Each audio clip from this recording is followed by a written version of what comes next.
Nagalit si Kuminga kaya ang Minnesota Timberwolves ang kanyang pinili mga idol at hindi ang Los Angeles Lakers. Pumirma na nga po ng 2 taong kontrata si Kuminga sa Minnesota sa presyong $12.4 million.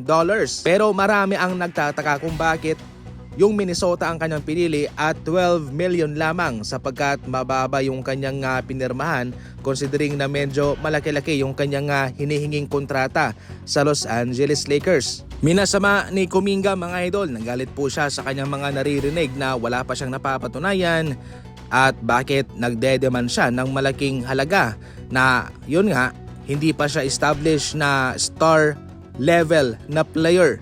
Kaya sa pagtanggap niya sa offer ng Minnesota ay kanyang papatunayan na karapat-dapat siya sa malaking contract. So para bang ang 2 taong ito ay ang kanyang paraan para maipakita sa Los Angeles Lakers at sa ibang team na kaya niyang tumulong sa isang contender na kupunan. Target pa rin po ni Kuminga mga idol na makasecure ng malaking pera, 20 million to 25 million.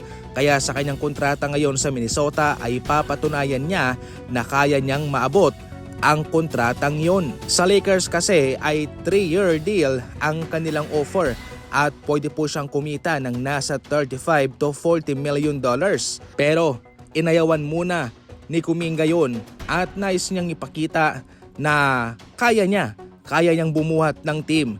Ngayon sasamahan niya ang Minnesota kabilang sina Anthony Edwards, LaMelo Ball, Jaren McDaniels at Rudy Gobert. Pinangakuan siya mga idol ng starting forward position.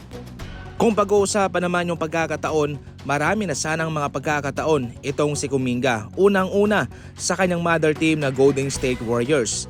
Noong 2023-2024 NBA season, yun ang pinaka-peak sa kanyang career kung saan siya nag-a-average ng 16 points, 5 rebounds per game.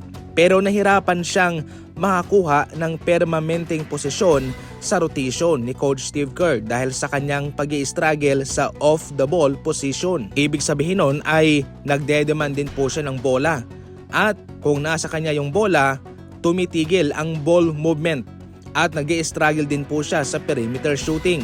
Sa Atlanta Hawks naman mga idol, 12 points at 5 rebounds per game ang kanyang ina-average. So far okay na rin. Pero hindi pa rin po naibigay ni Kuminga ang ekspektasyon ng Atlanta Hawks sa kanya. At dahil malaki ang kanyang huling kontrata doon, 24.3 million na team option. Aba, kagad pong dinecline ng Atlanta Hawks yun at kaya naging free agent po siya. Ngayon, sa Minnesota mga idol, ano ang masasabi ninyo? Magkakaroon ba ng solidong season si Kuminga para mapatunayan ang kanyang sarili? O baka siya'y mabibigo?